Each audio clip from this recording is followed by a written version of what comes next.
Today we have Little Red, retelling by David Roberts.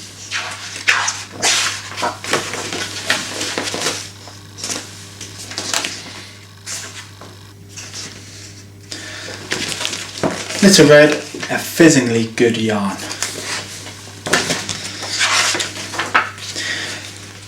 In a time not too long ago, in a land much like our own, there lived a young boy. His name was Thomas, but for some reason everyone called him Little Red. Little Red's parents owned a cosy inn, and people came from far and wide for a glass of their famous sweet ginger beer. Little Red loved to meet the travellers and hear their tales of dangerous encounters with dashing highwaymen and fearsome wolves.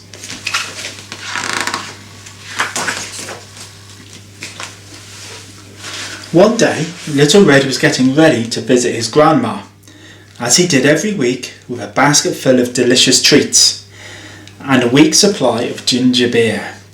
"Grandma's favourite," declared Little Red as he put the keg of ginger beer in his basket. Little Red put on his much loved red coat, picked up his basket and set off for Grandma's. As always, his mother warned him, "Don't wander off the path, not for any reason."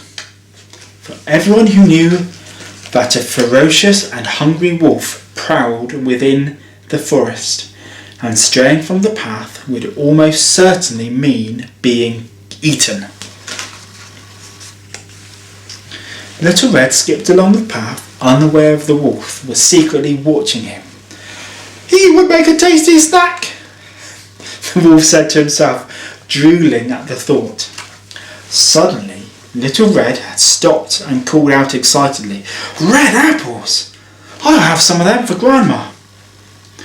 Overhearing this, the wolf thought, "So, Grandma is waiting for him, is she? Perhaps I can have myself 2 tasty snacks instead of just 1. Meanwhile, Little Red was trying to reach the apples. There was a large prickly one, so to keep his coat from being torn, he took it off and placed it on a nearby rock. This gave the wolf an idea. Grabbing the coat, he charged off at a terrific pace to Grandma's house.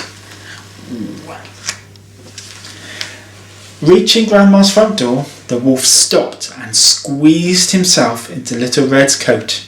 Then he knocked on the door.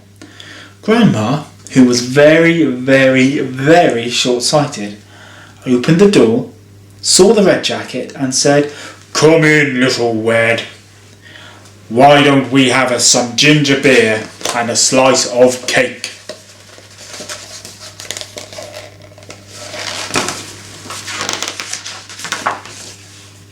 But as soon as her back was turned, the wolf pounced on her, and in 1 second flat, he swallowed her whole.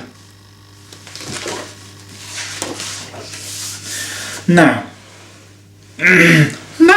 I'll disguise myself as Grandma and eat the boy for dessert," the wolf howled, marvelling at his brilliant plan. He stepped into one of Grandma's dresses and fixed one of her wigs behind his long furry ears. He closed the drapes tight, sat on Grandma's table and waited eagerly for Little Red. Little Red arrived at Grandma's house, out of breath from running. "Grandma," he cried, "my coat has been stolen. I only left the path for a second and it disappeared." When Grandma didn't rush out to greet him, Little Red began to worry. "Are you in there?" he asked, stepping into the darkened room. "Grandma," he said, "you look different. Are you feeling unwell?" "I'm fine, dear," said the wolf sweetly. "Come closer." "Grandma, what big eyes you've got today," said Little Red, sitting down at the table. "All the better to see you with, my dear," crooned the wolf. "But What big ears you have! Little Red said. All the better to hear you with, my sweet, replied the wolf with a big toothy grin. And Grandma, what enormous teeth you have! Little Red exclaimed. All the better to eat you with, roared the wolf. What? Cried Little Red. Don't eat me! You're my dessert, growled the wolf. Grandma was really delicious, but not quite enough to fill me up. You'll finish the meal off nicely. Terrified, Little Red looked around frantically for a way out. Then he remembered his basket and had a brilliant idea. Wait, have something much, much tastier than me, shouted Little Red as he grabbed the bottle of ginger beer from his basket. Tastier than you, thundered the wolf. Snatching the bottle from Little Red's hand, the wolf guzzled down the whole lot. Enough for an entire week. In one greedy gulp. Almost immediately, the wolf's belly began to rumble and grumble loudly. Oh dear, oh dear, oh dear! The wolf howled. Then, suddenly, he let out the world's most enormous burp, and out flew Grandma.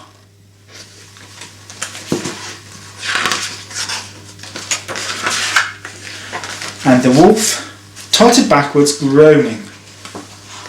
Little Red grabbed the empty keg of ginger beer and threw it at the wolf's head, knocking him out cold. Then he quickly tied a pair of Grandma's thick woolly stockings tightly around the wolf's paws. The wolf woke with a nasty bump on his head. My poor, poor head, he moaned. Eating Grandma has become too dangerous, and that ginger beer was far tastier than Grandma anyway. That gave Little Red an idea. If you promise never to eat anyone ever again, he said, I'll make sure you go and have all the ginger beer you could ever want. The wolf readily agreed. So, from then on, each week, on his way to Grandma's, Little Red left a keg of ginger beer in the forest for the wolf, who drank it down eagerly, in spite of its embarrassing after effects. The end. And that was Little Red by David Roberts.